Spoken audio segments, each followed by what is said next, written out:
सुप्रभात विद्यार्थीगण। आज आप पढ़ेंगे जनसंचार माध्यम में संचारक की भूमिका। जनसंचार माध्यम में संचारक की भूमिका। कूटीकरण या एनकोडिंग का तात्पर्य। कूटवाचन या डिकोडिंग। संदेश प्रतिक्रिया या फीडबैक। और शोर का आशय। तो आइए आरंभ करते हैं। संचारक की भूमिका। किसी संदेश को भेजने वाला संचारक या स्रोत कहलाता है। किसी संदेश को भेजने वाला संचारक या स्रोत कहलाता है। उसका प्रथम गुण है संदेश की स्पष्टता। दूसरा गुण है संदेश को प्राप्तकर्ता के अनुकूल कूटीकृत करने की क्षमता। कूटीकृत करना, भाषाबद्ध करना। कूटीकृत करना, भाषाबद्ध करना। संदेश को भाषा में बांधना। दूसरा गुण है संदेश को प्राप्तकर्ता के अनुकूल कूटीकृत करने की क्षमता। एक बार फिर, किसी संदेश को भेजने वाला संचारक, संचार करने वाला या स्रोत, साधन कहलाता है। उसका प्रथम गुण है संदेश की स्पष्टता। दूसरा गुण है संदेश को प्राप्तकर्ता के अनुकूल कूटीकृत करने की क्षमता।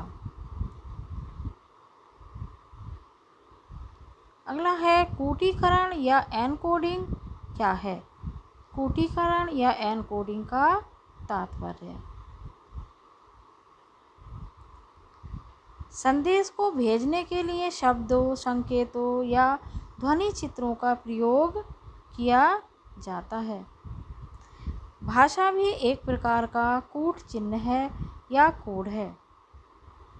अतः प्राप्तकर्ता को समझाने योग्य कूटों में संदेश को बांधना कूटीकरण या एनकोडिंग कहलाती है।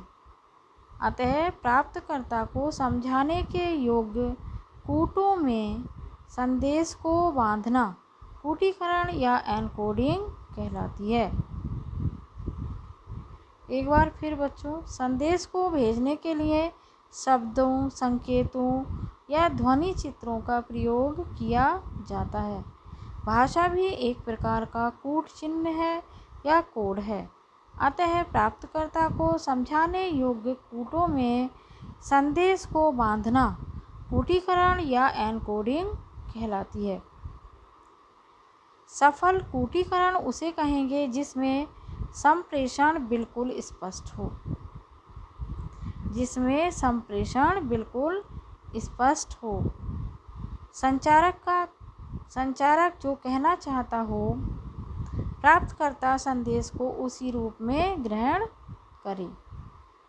संप्रेषण भेजना, जो भेजा है वह बिल्कुल स्पष्ट हो। संचारक जो कहना चाहता हो, प्राप्तकर्ता संदेश को उसी रूप में ग्रहण करे। ये क्या है? सफल कूटीकरण। अगला है कूटवाचन या डिकोडिंग।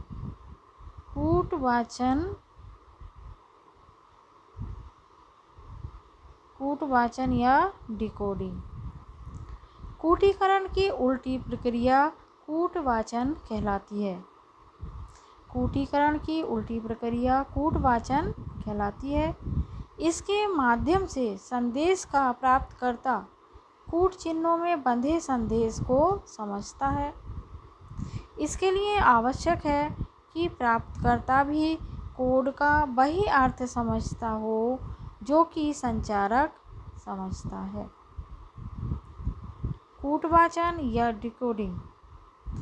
कूटीकरण की उल्टी प्रक्रिया कूटवाचन कहलाती है। कूटीकरण भाषाबद्ध करना और कूटवाचन भाषा ग्रहण करना, कूटीकरण भाषाबद्ध करना और कूटवाचन भाषा ग्रहण करना।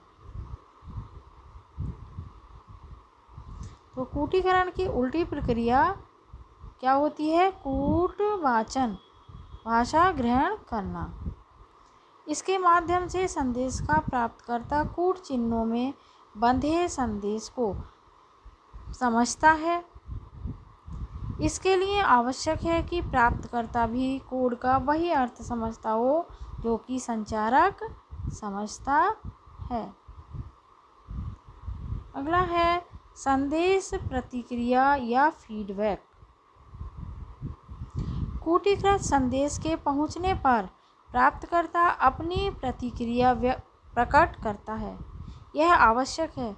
इसी से पता चलता है कि संचारक का संदेश प्राप्तकर्ता तक पहुंच गया है और ठीक ठाक पहुंच गया है।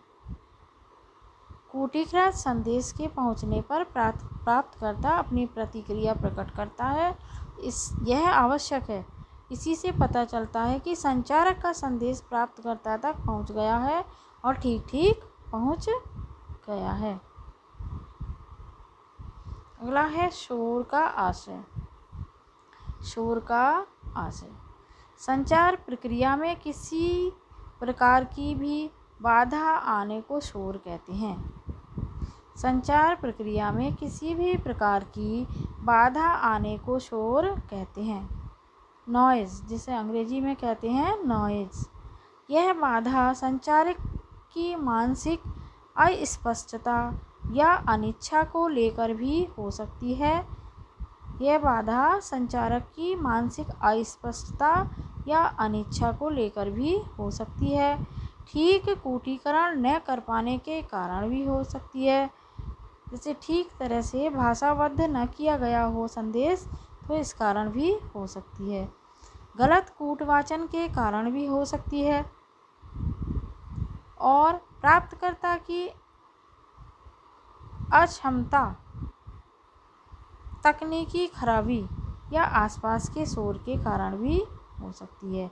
प्राप्तकर्ता की अक्षमता, तकनीकी खराबी या आसपास के शोर के कारण भी हो सकती है। तो छात्रों, आपने समझा शोर का आशय क्या है जनसंचार माध्यम के आधार पर।